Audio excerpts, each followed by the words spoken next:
This program is made possible in part by a grant from Charlotte Metcalf. If you are a regular fan of this show, you know we define story and storyteller very broadly. Educators, artists, scholars, and more all qualify in our eyes, but occasionally we meet a talent that weaves all three skills together with a profound humanity that commends their work to us as they inspire and even heal others. Today's guest is just such a person. She's Patricia Nguyen, this week on Story in the Public Square.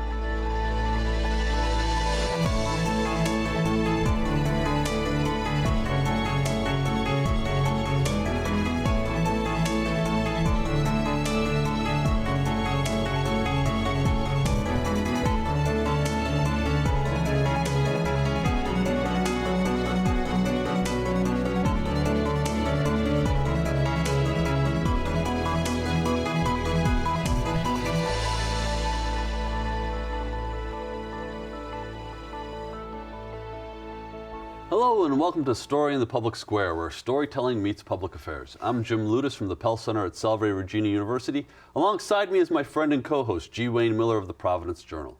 Each week we talk about big issues with great guests, authors, journalists, artists, and more to make sense of the stories that shape public life in the United States today. To help us this week, we're joined by Patricia Nguyen, an artist, educator, and scholar who uses art to heal wounds and build community. Patricia, thank you so much for being with us. Thank you so much, Jim and Wayne, for having me. So you were born in Chicago, but your parents were born in Vietnam. What was their life like before they came to the United States? Well, Vietnam went through a series of wars with Chinese, French, and the U.S., but they weren't around when the Chinese were fighting them until the border wars, but that's separate. They actually lived during the Vietnam-American War era, and they became refugees after 1975 when the war ended, and so they escaped the country by boat. And landed into Malaysia and Indonesia as refugees. How old were they when they fled Vietnam? They were in their late 20s and early 30s. So they had been mature adults through the period of the war. Right. Do they talk about it? They do, in different ways. My mom talks about her life growing up and living in the countryside of Vietnam. My father talks about going into education and becoming a professor in the Mekong Delta region. And that actually led to his incarceration because he was on the opposing side of the communist government that ended up winning the war. And so he was actually incarcerated for about 4 years in re-education camps. Wow. And that kind of sparked a lot of my journey into thinking about nation building, state violence, memory, inherited trauma, and what the role of performance can do to share these stories beyond the boundaries of academia. So what happened to him during those 4 years of incarceration? That's a very long time, and I'm assuming the conditions were not uplifting, for lack of a better word. Yeah, they were extremely terrible. So the war ended on April 30th, 1975, and just a few weeks later, they rounded people up into these abandoned schools to say that they would just go into re-education workshop sessions for a few days. And then in the middle of the night, they had AK-47s and they rounded them up, at least for my father who lived in Saigon, or what is known as Ho Chi Minh City now, into the jungle, about a kilometer from the Vietnam-Cambodia border. And that was during the time of the Khmer Rouge as well. And so part of his torture was that it was starvation, it was forced labor. And so when the US fought in Vietnam, they actually buried these mines. And so part of their punishment was to dig up these mines. And they didn't even have proper equipment. What they had was just a stick. And they would squat and bend over on the ground and just tap on the earth and then begin to kind of uncover these landmines that were buried during the war, and then build their own shelter for incarceration. So is that, I mean, so from the regime's perspective, is that, so if you kill some political prisoners, so what? You're getting rid of mines.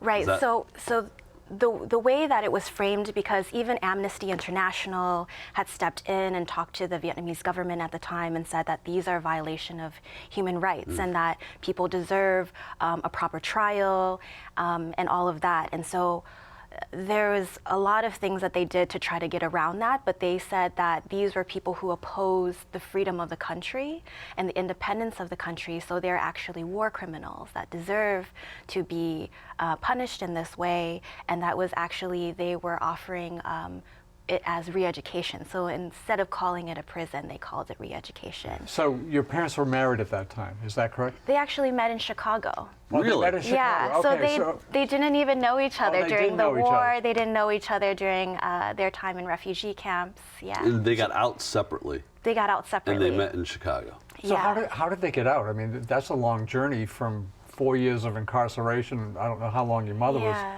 incarcerated. How did they physically get out? I mean, how did they escape? I guess Yeah. is the word, right? Yeah. What was that journey like? So my father actually lives in political exile because he escaped from jail. Really? And so he left the country as a boat refugee and landed in Malaysia after a few nights, 3 to 4 nights on the ocean. And my mother escaped from the southern tip of Vietnam from Kamau City, and she actually tried to get to the Malaysian refugee camps, but during that time there were massive boat pushbacks because the refugee camps were overcrowded, so she had to spend a few more days at sea until they landed in Indonesia. So they came to Chicago, and they met in Chicago. Yeah. How did they meet? I'm just fascinated by the Yeah. story with all its detail. So there at Northwestern University, there was a free program for refugees to earn Northeastern or Northwestern? Northeastern. Northeastern? Yeah, Northeastern. So I teach at Northwestern. Okay. But at another university. In Boston, Northeastern. Chicago. Chicago, There's Northeastern. yeah. Oh, there's, okay. got Yeah, it. yeah. And so there was a free program for refugees to earn their bachelor's degree. And so that's where they met. So growing up, you heard these stories Yeah. from your parents, and so that clearly influenced both your life, your childhood, and your adulthood, and headed you in a certain direction. Yeah. When did you know you wanted to do something close to what you're doing now in terms of healing, in terms of performance art, in terms of helping other people, particularly people who were from or still are in Vietnam? Thanks for that question. I often think about what led me to where I am now Yeah. and to do all these different things that seem kind of disparately connected. But actually, there's different points that I can locate, but growing up in Chicago, they had a lot of programs for what they call inner city youth. And so I was one of those youth that participated in poetry classes, creative writing classes. And so that's where I began to learn the power of writing and the pen. And then I joined actually a poetry a collective close to during the tail end of my high school years, and it was called YAP, Young Asians with Power, and so it was cute, you know, and they centered spoken word, but what they really centered was thinking through immigration history and how it impacted our stories, and used creative writing as an outlet to process that. And so I took that with me because I had all these stories that I felt the burden of telling in many ways, growing up with just hearing stories of war and state violence and being refugees, and I didn't really quite know where to put it until I joined this collective that offered me a space to talk about it and to express it. And then in college, I did some more of that work with local Southeast Asian communities with young people who had formerly been incarcerated in juvenile detention, just to kind of learn about how the Vietnam War, the Khmer Rouge, how genocide and war impacts our life circumstances into resettlement, into a new country. So you attended Pomona College. Yeah. You got a bachelor's degree in sociology, but then you went, after graduation, you went to Vietnam. Yes, and so... And you described that journey as, and I'm quoting here, a journey of healing and reparation. Yeah. Tell us about that. Yeah, and so my whole life I grew up in Chicago and I wanted to go back to Vietnam, and I say the words back, or the word back, because for those that live in the diaspora, it's a notion of going back even if you've never visited the country or never even heard of it or just seen it or experienced it. And so going back to Vietnam for the first time after college was this journey of trying to understand what the other side of the war looked like. And the way that I journeyed to doing that was working with survivors of sex trafficking, human trafficking at the border of Vietnam and China and Vietnam and Cambodia. And the women that I worked with were ethnic minorities or indigenous women. And so I was like, how do we traverse across these linguistic and educational barriers? And it was through art. It was through performance, it was through visual art, it was through doing movement work and theater work with them that we were able to connect with each other and heal through the various levels of trauma that they had been through. So who were some of these women? I mean, not by name, obviously, but yes, where they course. lived, what part of Vietnam, and what was their history? Obviously, they'd been sex trafficked. Yeah. But what were their personal histories? You were there for a year or two, is that correct? Yeah, I lived there for 2 years. So you got to know these people. Yeah, I worked in their reintegration shelters, and the one that I worked in specifically was at the border of Vietnam and China. And some of these women, young women, were 13 to early 20s when they were trafficked into brothels, into forced marriages. And a lot of the times it was because of the government having kind of opened its borders in some ways and thinking through various economic development policies that actually decrease the life chances of those who live in more rural areas. So how did art and dance and what you do help in that work, connecting with these people and moving toward healing? It was a way of thinking through how art can be another means of storytelling, how art can be a way in which they can make sense of their past and speculate what their futures could be, and also learn about women's empowerment through theater and through drawing. And so I actually was able to create a larger mural project with the young women, and a lot of them, Vietnamese was actually their second language because there were ethnic minorities from other regions. And so we were able to create a mural that marked and traced where they had come from, the economic conditions that they had lived in agriculture, and then where their life chances are. So your sociology degree from Pomona. Yeah. That's not what prepared you to do this. No, not at all. Not at all. It might have helped a little along the way. Right, but what? So how does one find themselves working with formerly trafficked sex workers in Southeast Asia? Yeah. 2 reasons mainly. The first reason was I wanted to go back to Vietnam and I wanted to understand where my parents came from and who's affected in the aftermath of war. And the second is to understand how neoliberal development policies end up impacting those most vulnerable. And so I wanted to work with a population that was most impacted by the shifting economic policies of the country. So you came back to the U.S., back to Chicago, and what did you do? You've got 2 years of experience with these people. How did you translate that into your work in Chicago? And we're going to get into what you do now in a moment. But. Oh, sure, yes. So I kept hitting a wall when I was in Vietnam. I just felt like there were certain things I couldn't say because of issues with censorship and things like that.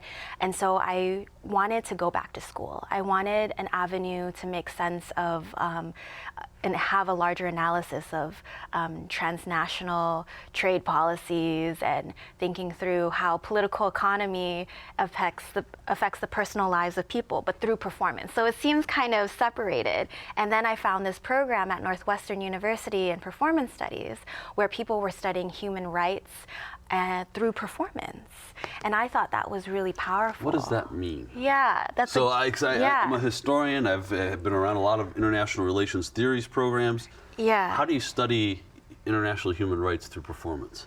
So there's so many different ways in which we can kind of enter that conversation, but thinking through even the way in which we see and understand the court system, or the way in which we understand how reparations movements are pushed forward, and the staging of that, what it looks like in a Congress, what it looks like in the court as a stage itself, how we can use the tool of performance to understand power relations and dynamics, and the ways that like lighting plays into that, how people are positioned, how people are speaking in relation to each other, their tone, their movements in a space, or their ability to move or to not move in specific spaces. I know that's kind of more broad and abstract, but the way that I had originally studied it was thinking through how performance can address certain issues that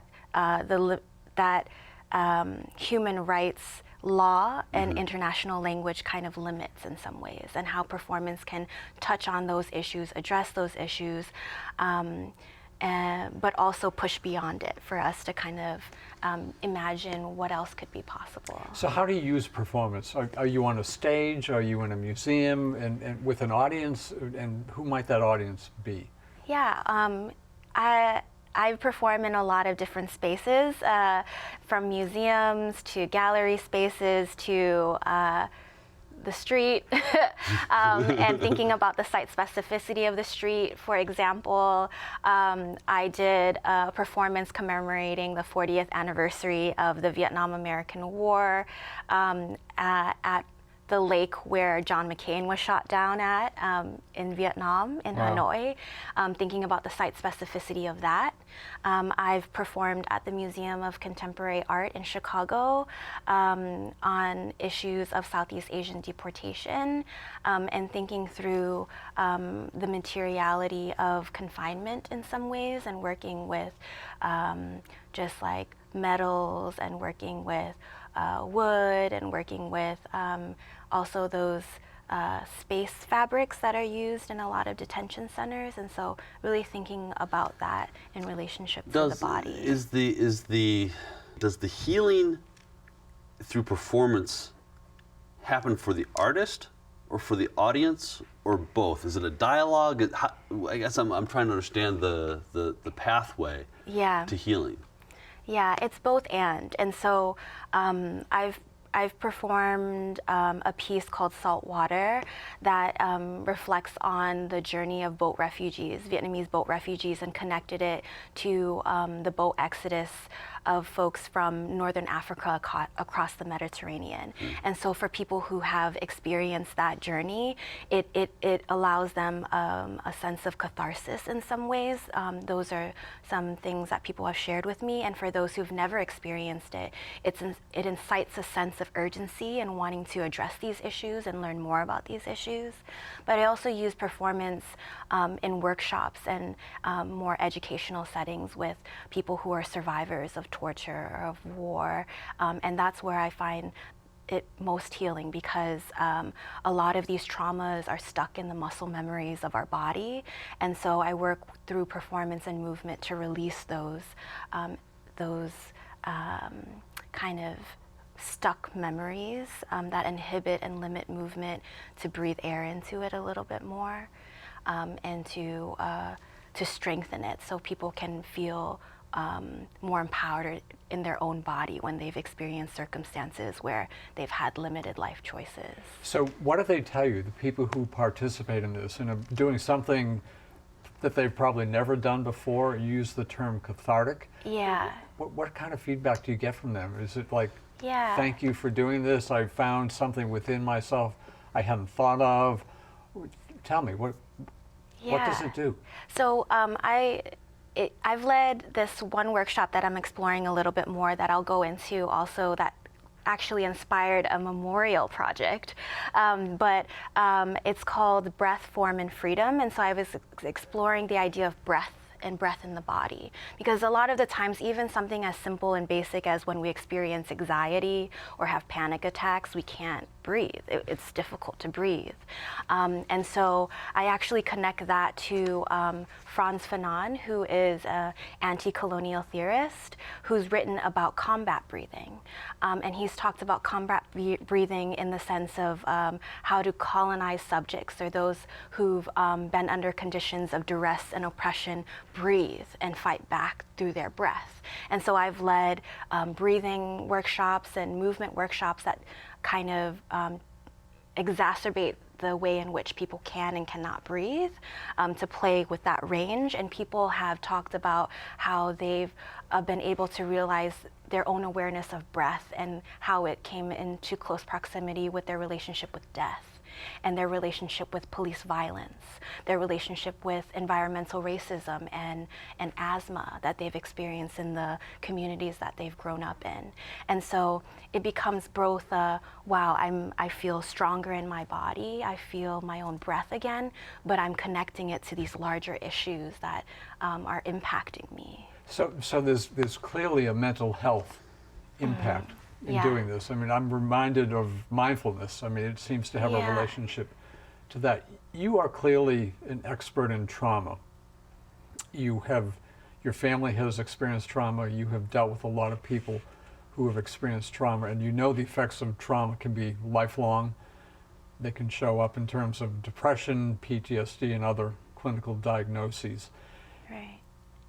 There's also some emerging scientific evidence that trauma can be inherited, that even if you do not yourself personally experience trauma, or you have actually experienced trauma, that children as yet unborn or grandchildren as yet unborn can have some biological effect. Talk about inherited trauma.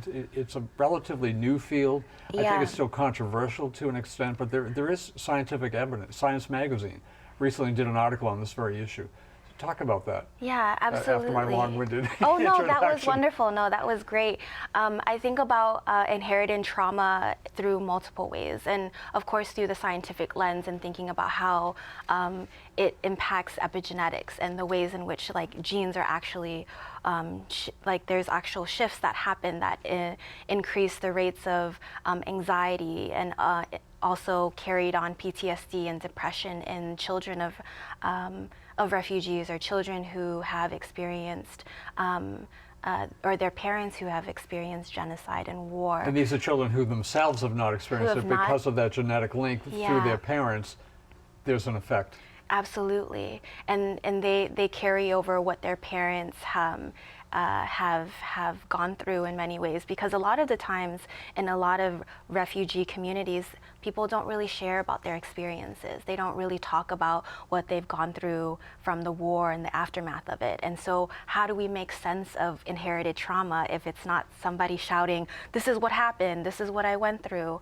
How do we understand how it lives in the body, how it lives in our genes, how it lives in the way that we understand how to breathe or how to move, how to deal with conflict, how anger arises, and how we negotiate that.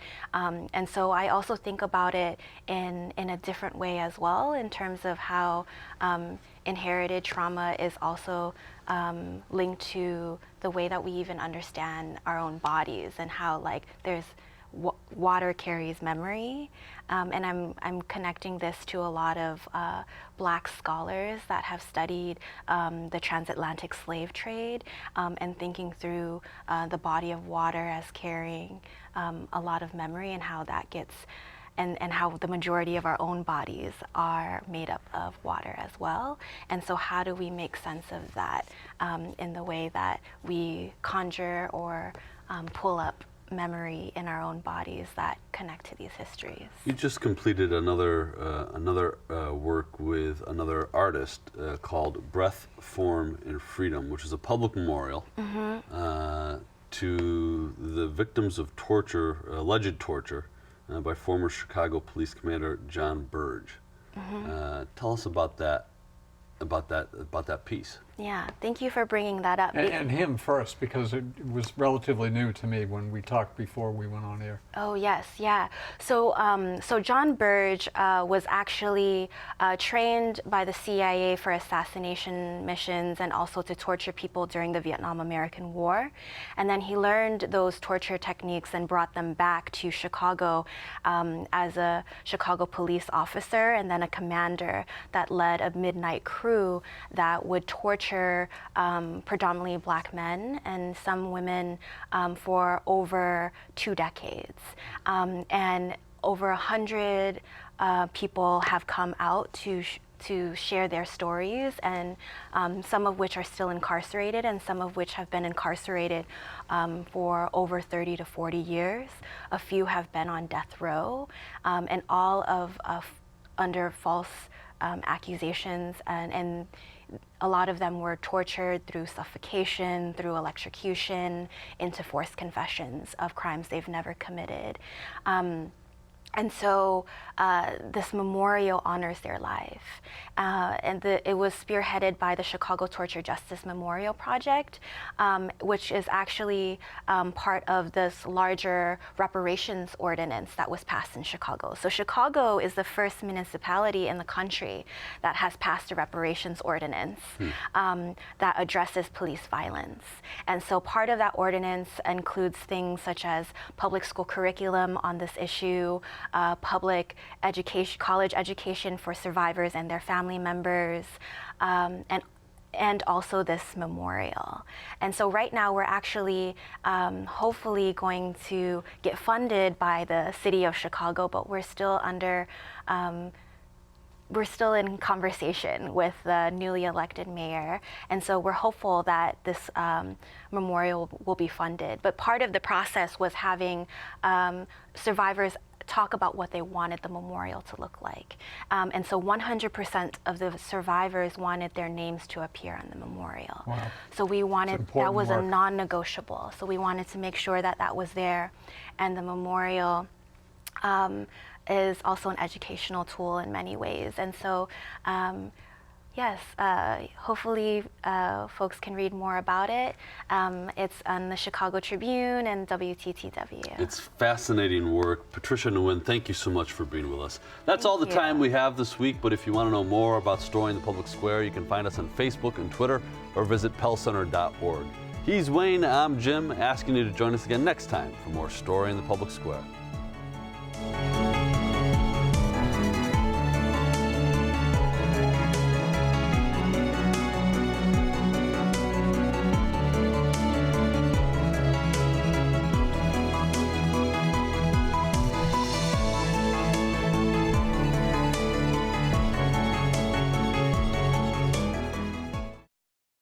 This program is made possible in part by a grant from Charlotte Metcalf.